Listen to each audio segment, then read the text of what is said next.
Ever wonder if your thyroid condition is affecting your mental health? Or more importantly, what you can do about that depression, anxiety, and mood swings? You're going to want to watch this video. I'm Danielle Métive, scientist, health coach, and mom with Hashimoto's. Many of us are familiar with the physical symptoms of hypothyroidism, an inability to lose weight, always feeling cold, thin hair, brittle nails. But did you know that hypothyroidism itself can be responsible for many emotional and mental symptoms as well? Well, one, dealing with those physical symptoms can really get you down, and that's an important thing to acknowledge. But also, not having a thyroid hormone means your brain can't make necessary neurotransmitters to really help regulate your mood. Things like serotonin and dopamine, which help regulate our mood and boost it as well.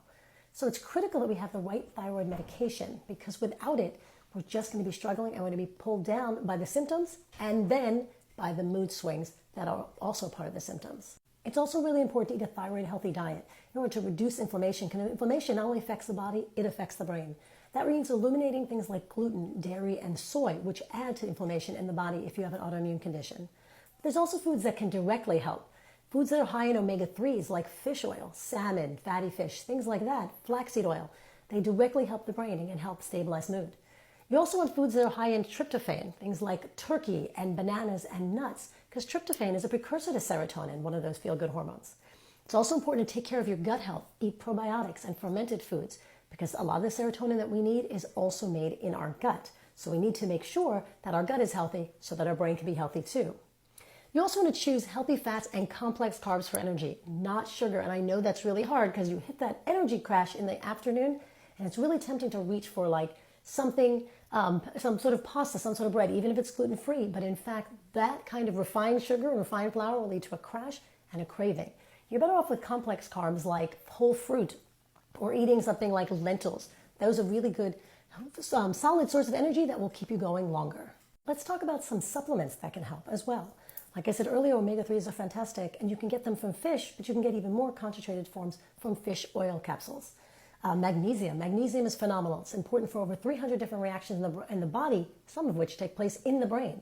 So magnesium helps us make these neurotransmitters. It also is really great for calming down anxiety, for also helping with migraines, and can help you sleep. So magnesium is a wonderful supplement as well. I like magnesium glycinate. Vitamin D. Deficiencies in vitamin D have been linked to all kinds of mood disorders, and especially if we have thyroid issues, we're prone to those. B vitamins, specifically B12, B6, and B9, which is folate. Again, all of these are critical in making neurotransmitters to the brain, and deficiencies can lead to mood imbalances. There's also a few herbs. Ginkgo biloba, for example, is one. While it's also often used to support memory and concentration, some research also suggests it can help with focus and overall well-being. So ginkgo biloba. There's other adaptogenic herbs like ashwagandha and rhodiola that have been used to combat stress and anxiety and can help us with hypothyroidism. And two other things, L-theanine, which is an amino acid found in tea leaves, in green tea, or you can take a concentrated form, and also zinc. A deficiency in zinc has been associated with depression and anxiety, so supplementing with zinc could be helpful too. One of my favorite ways to take herbs is through tea, and of course sipping a nice warm cup of tea is itself very relaxing. So a few wonderfully relaxing herbs, of course you've probably heard of chamomile, lavender. One of my favorites is holy basil. Holy basil is a fantastic adaptogenic herb, but it's so good for de-stressing you, and it has a wonderfully sweet taste. I in fact like to make a tea of all of those, where I mix a little bit of lavender with holy basil tea, and also known as tulsi, and also chamomile. You can also add rose there, which gives it a wonderful smell, and you can find these mixes also available commercially. So sipping a wonderful cup of herbal tea is a great way to help balance your mood too. And finally, there are some important activities that can help stabilize our mood as well.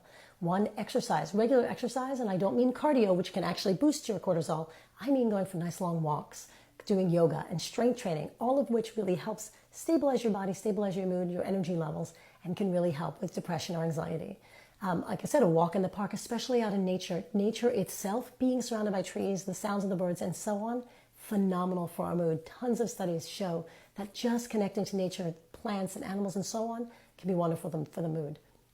Finding time to relax and de-stress. I cannot emphasize this enough. Whether it's going for a walk, meditating, deep breathing, yoga.